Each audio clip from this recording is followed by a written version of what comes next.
il est finalement l'heure des adieux.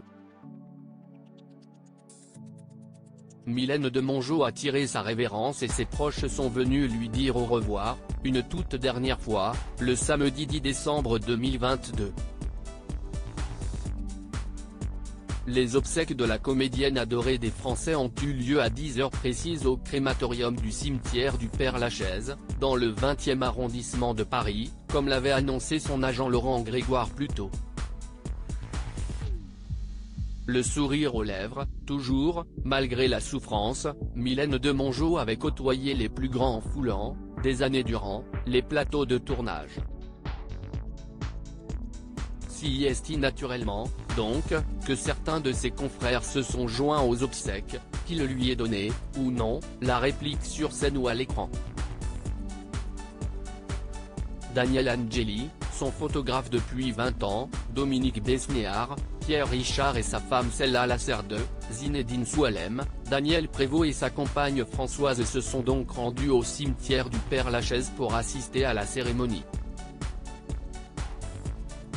Apparemment de nombreuses personnalités n'ont pas pu avoir accès à la salle de la coupole suivant une liste très restreinte.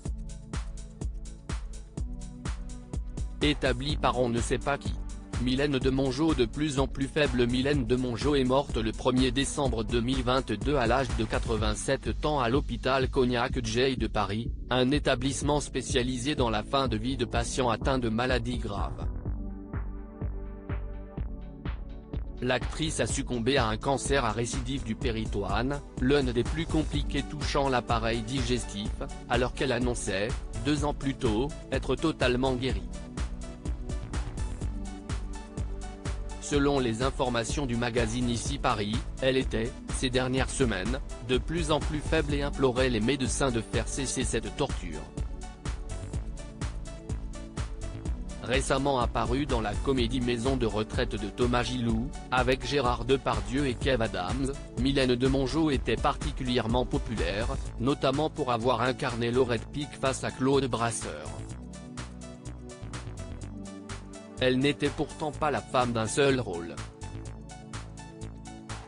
En cette décennie de carrière, elle avait tourné dans plus de 70 films dont la trilogie Fantomas dans les années 1960, mais aussi Bonjour Tristesse, Les Trois Mousquetaires ou encore Sois belle et tais-toi. Si est un monument du 7e art français qui brille, désormais, tout là-haut avec le reste des étoiles.